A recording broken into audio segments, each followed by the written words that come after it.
तो सब are class के यूट्यूब चैनल पर आपका स्वागत करता हूँ। आज हम लोग एक्टिव वॉइस या वॉइस के बारे में पढ़ेंगे। एक्टिव वॉइस से पैसिव वॉइस कैसे बनाया जाता है उसके बारे में। फिर सुन लीजिए, आज हम लोग वॉइस के बारे में पढ़ेंगे। जैसे एक्टिव वॉइस के दो प्रकार होते हैं, एक्टिव और पैसिव। तो एक्टिव से पैसिव कैसे बनाया जाता है उसके बारे में हम लोग पढ़ेंगे। आइए देखते हैं वॉइस। वॉइस क्या होता है उसको जानते हैं पहले। वॉइस मीन्स होता है वाच, और वाच मीन्स होता है वाणी। देखिए, जब कोई भी व्यक्ति अपनी बात को किसी के सामने व्यक्त करता है या प्रकट करता है, या जब किसी भी कार्य को या किसी भी कार्य को किसी अमुक व्यक्ति या वस्तु के द्वारा किया जाता है, वाच्य कहलाता है। जब किसी कार्य को किसी अमुक व्यक्ति मतलब बिना नाम के या नाम के कोई भी व्यक्ति हो या वस्तु द्वारा कोई कार्य किया जाता है, वाच्य कहलाता है। वाच्य दो प्रकार के होते हैं, पहला एक्टिव और दूसरा पैसिव। आइए देख लेते हैं इसकी परिभाषा। जब किसी अमूक या जब किसी कार्य को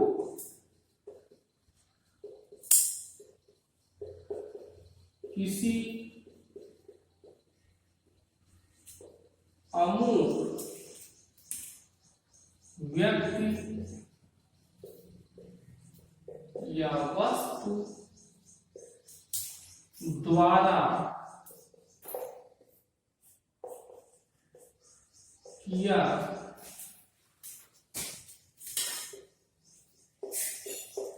जाता है तो वाच्य कहलाता है। किया जाता है वाच्य कहलाता है। वाच्य कहलाता है। ठीक है, वाच्य कहलाता है। और वाच्य के दो प्रकार होते हैं, या there are two types of voice. First, active voice, और सेकंड होता है पैसिव वॉइस। ठीक है, फर्स्ट है एक्टिव वॉइस और सेकंड है पैसिव वॉइस। तो यह था कि वॉइस के प्रकार क्या होते हैं, वॉइस, एक्टिव वॉइस और पैसिव वॉइस। प्रश्न हमारे में या जो क्वेश्चन होते हैं पूरा वो यही होते हैं कि एक्टिव वॉइस और पैसिव वॉइस बनाइए, चाहे वो हाई स्कूल में हो, चाहे इंटर में, चाहे 11th में। ठीक है, तो एक्टिव से पैसिव वॉइस। तो पहले एक्टिव और पैसिव वॉइस के बारे में जानते हैं। ये एक्टिव वॉइस होता क्या है।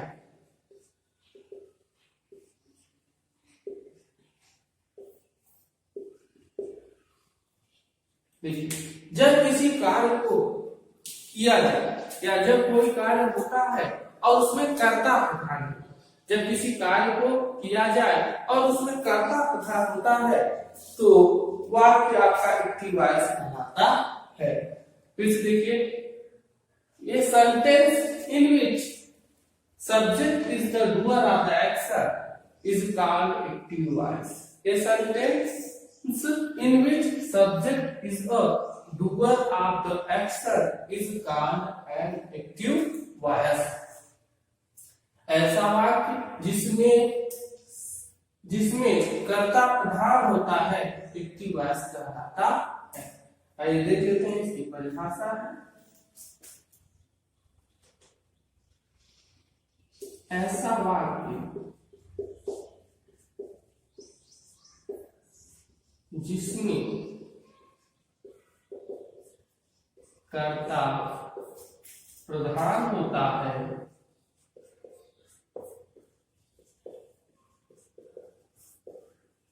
कर्ता प्रधान होता है।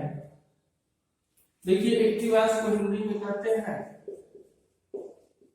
कर्तृवाची और पैसिव वॉइस को कर्मवाची।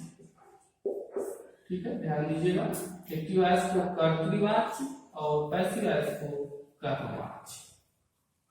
तो ऐसा वाक्य जिसमें कर्ता प्रधान होता है कर्तृवाची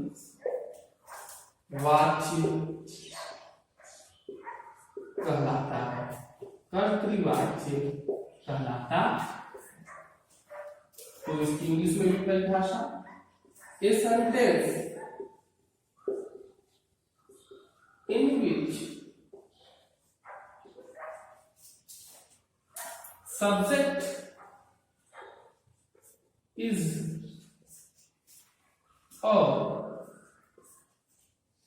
doer of the action is called an active voice. A sentence in which subject is a doer of the action, the subject is a doer of the action is called an active voice. Active voice की जैसे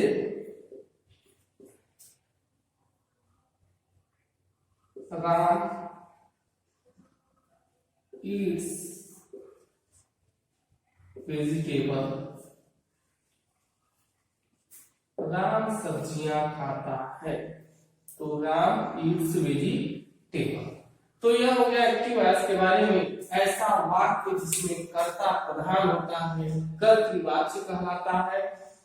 A sentence in which subject is a doer of the action is called an active voice. आइए देख लेते हैं passive voice की परिभाषा। इसको आप लोग नोट कर सकते हैं।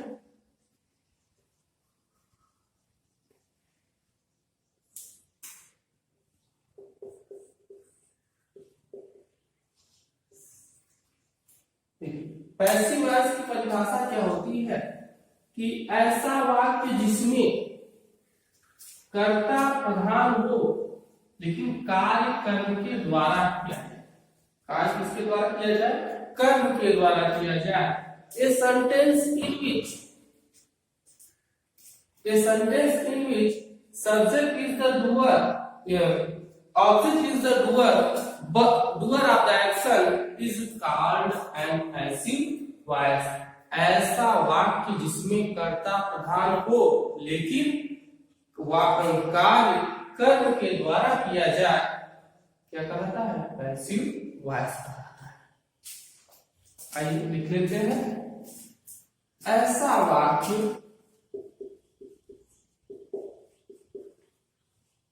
जिसमें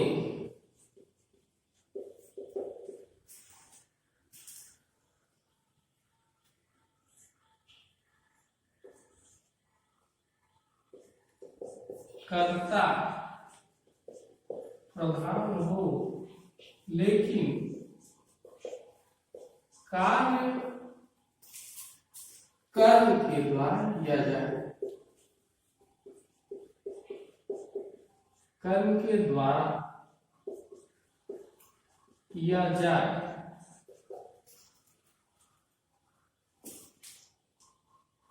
कर्मवाच्य कहलाता है। कर्मवाच्य कहलाता है, कर्मवाच्य कहलाता है। तो ऐसा वाक्य जिसमें कर्ता प्रधान हो लेकिन कार्य कर्म के द्वारा किया जाए कर्मवाच्य कहलाता है।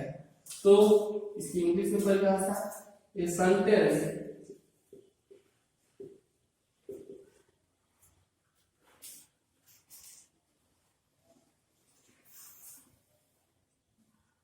in which subject is time but work is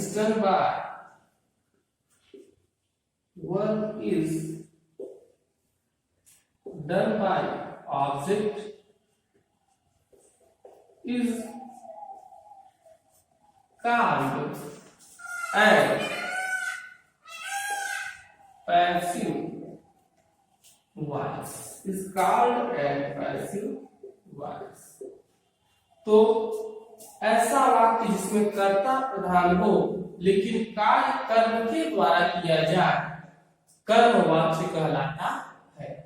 तो इसकी इंग्लिश में भी परिभाषा, a sentence in which subject is prime but work is done by object is called an passive voice। वही उदाहरण देख लेते हैं, एग्जांपल देखिए, जैसे राम इट्स वेजिटेबल था तो क्या हो जाएगा, vegetable is eaten by Ram. देखिए मुख्य कर्ता ही है लेकिन कार्य किसके द्वारा किया जा रहा है, कर्म के द्वारा किया जाए या कर्म के लिए किया जाए, कर्ता के द्वारा कर्म के लिए किया जाए, कर्ता के द्वारा कर्म के द्वारा कर्ता के लिए किया जाए, कर्ता के द्वारा कर्म के लिए, कर्म के द्वारा कर्ता के लिए किया जाए। तो यह हो गया एक्टिव और पैसिव की परिभाषा। आगे हम लोग देखते हैं एक्टिव वॉइस से पैसिव वॉइस कैसे बनाया जाता है। इसकी परिभाषाओं को नोट कर लीजिएगा आप लोग। आइए हेडिंग है एक्टिव वॉइस से पैसिव वॉइस कैसे बनाया जाता है या एक्टिव वॉइस से पैसिव वॉइस बनाने के नियम क्या है वो पूरा हम लोग देखेंगे।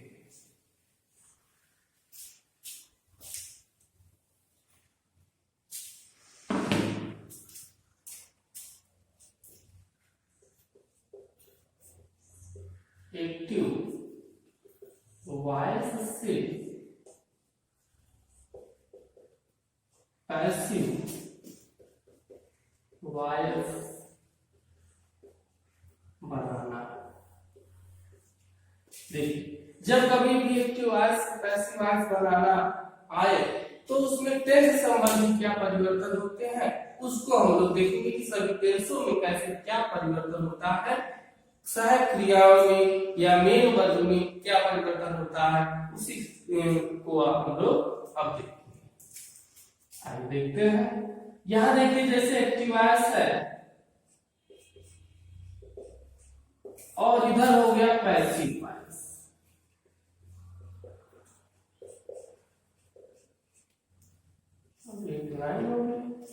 अब देखिए सभी टेंसों को बारी बारी से हम लोग देखेंगे कि सभी टेंस कैसे आते हैं। देखिए जब अगर हम बात करते हैं प्रेजेंट इंडेफिनिट टेंस की, प्रेजेंट इंडेफिनिट टेंस की, तो प्रेजेंट इंडेफिनिट टेंस की सहायक क्रिया होती है डू या डस और प्लस वर्ब की फर्स्ट फॉर्म में यस या ईएस, या डू या डस या वर्ब की फर्स्ट फॉर्म में यस या ईएस। लेकिन जब इसकी पैसिव वॉइस बनाई जाती है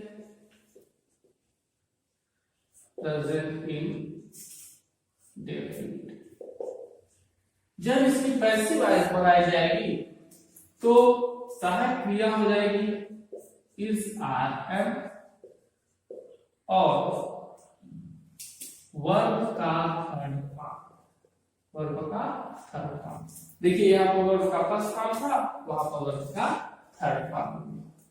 दूसरा जब हम आते हैं प्रेजेंट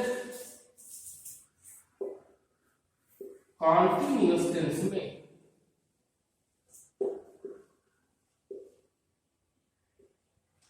जब प्रेजेंट कॉन्टिन्यूअस टेंस में आते हैं तो इसकी सहायक क्रिया होती है इज आर एम और वर्ब में आईएनजी फॉर्म, इसके बाद होता है वर्ब में आईएनजी फॉर्म यूज होता है। लेकिन जब यही पैसिव वॉइस में हो जाता है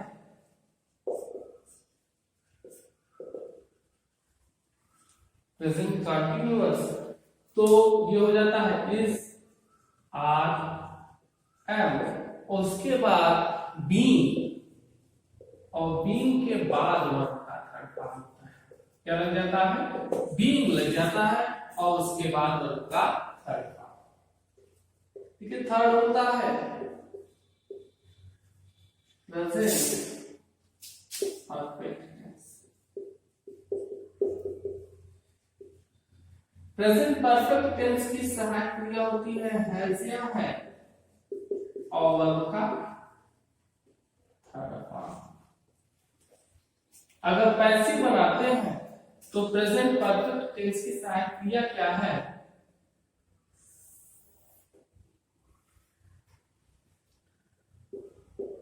प्रेजेंट परफेक्ट टेंस। तो प्रेजेंट परफेक्ट टेंस में सहायक क्रिया हो जाती है हैज या हैव है और बीइंग लग जाता है और वर्ब का थर्ड फॉर्म ही यूज होता है।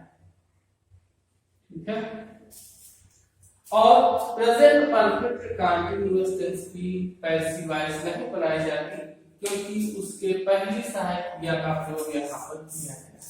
आप देखिए यहाँ से यह भी क्वेश्चन पूछ सकते हैं कि प्रेजेंट कंटीन्यूअस टेंस में इज़ालियम है, इसके पहले किया गया है, लेकिन देखिए यहाँ पर कंटीन्यूअस में एक फॉर्म के बाद बीइंग हो गया है, यहाँ पर बीइंग के बाद अब आगे क्या लगाएंगे?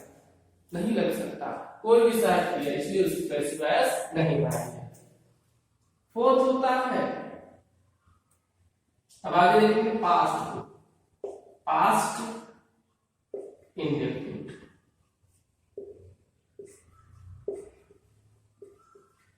पास्ट इंडेफिनिट की होती है सहायक क्रिया डिड और वर्ब की सेकंड फॉर्म। यहां पर क्या हो जाएगा? पास्ट इंडेफिनिट वाज या वर्ब और वर्ब का थर्ड फॉर्म। पांचवा है past continuous tense. Past continuous tense की सहायक क्रिया होती है वाज या वर्ब और वर्ब का वर्ब में आईएनजी फॉर्म। लेकिन जब इसकी पैसिव वॉइस बनाई जाती है तो पास्ट कंटीन्यूअस टेंस की सहायक क्रिया हो जाती है वाज या वर्ब के बाद बीइंग, वाज या वर्ब के बाद बीइंग और वर्ब की थर्ड फॉर्म। ठीक है, आगे देखते हैं 6 नंबर कि पास्ट परफेक्ट टेंस की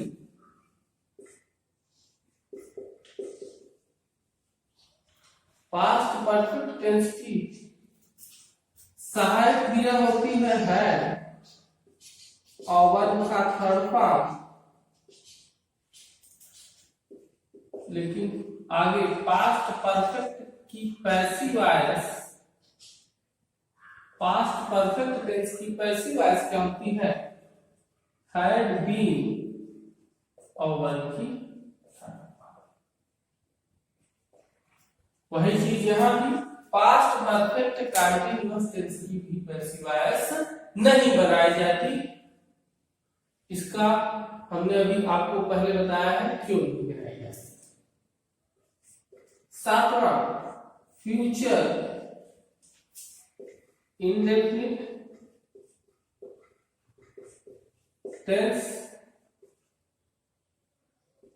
फ्यूचर इंडेफिनिट टेंस की सहायक क्रिया होती है विल या शैल प्लस वर्ब का फर्स्ट फॉर्म। लेकिन यहां पर फ्यूचर इंडेफिनिट की पैसिव वॉइस की सहायक क्रिया होती है विल बी या शैल बी और वर्ब की थर्ड फॉर्म। का कौन सा फॉर्म, थर्ड फॉर्म हो जाता है। अब देखिए लास्ट होता है आपका, पहले तो फ्यूचर कंटीन्यूअस टेंस की विचार किया, पैसिव नहीं बनाई जाती क्योंकि विल बी और शैल बी का प्रयोग इसके पहले वाले टेंस में हो चुका है। और अब लास्ट आता है फ्यूचर परफेक्ट टेंस की सहायक क्रिया क्या होती है, फ्यूचर परफेक्ट टेंस की सहायक क्रिया क्या होती है, विल, हैव या शैल हैव प्लस वर्ब का थर्ड फॉर्म। और यहां पर भी यही होता है, future perfect tense will, have या shall have plus verb have plus being और प्लस वर्ब का थर्ड फॉर्म। यह देखिए हो गया एक्टिव वॉइस से पैसिव वॉइस बनाने के नियम टेंस संबंधी। आप चाहे तो इसका स्क्रीनशॉट भी ले सकते हैं कि यह नियम बहुत ही इंपॉर्टेंट है। इन्हीं नियमों को हम लोग सभी टेंस को बार से एक एक करके पढ़ेंगे, चाहे वो प्रेजेंट इंडेफिनिट हो, चाहे कंटीन्यूअस, चाहे परफेक्ट, चाहे लास्ट वाला का फ्यूचर परफेक्ट टेंस, सभी टेंसों को बारी से पढ़ेंगे। अगर आपको जरूरत हो तो इसको स्क्रीनशॉट ले सकते हैं। अगर देखिए फ्यूचर परफेक्ट पैसिव वॉइस बनाते समय देखिए हमेशा वर्ब का थर्ड फॉर्म का ही प्रयोग होता है, वर्ब का थर्ड फॉर्म का ही प्रयोग किया जाता है, चाहे यहाँ देखिए वर्ब का थर्ड फॉर्म। तो आपको एक तो हमेशा रखना है कि पैसिव वॉइस की मुख्य क्रिया हमेशा वर्ब की थर्ड फॉर्म होती है, हमेशा वर्ब की थर्ड फॉर्म का प्रयोग होता है। और दूसरी चीज present perfect continuous, past perfect continuous और फ्यूचर कंटीन्यूअस तथा फ्यूचर परफेक्ट कंटीन्यूअस टेंस की पैसिव वॉइस नहीं बनाई जाती, क्योंकि इसके पहले वाले टेंस में इनकी सहायक क्रियाओं का प्रयोग हुआ रहता है। तो यह हो गया 21 पैसिव वॉइस बनाने के नियम। अब हम लोग इसके अगले वीडियो में प्रेजेंट इंडेफिनिट टेंस के बारे में चर्चा करेंगे। तो यदि वीडियो आपको पसंद आया हो तो वीडियो को लाइक करें, ज्यादा से ज्यादा लोगों तक शेयर करें और सब्सक्राइब करना ना भूलें। Thank you.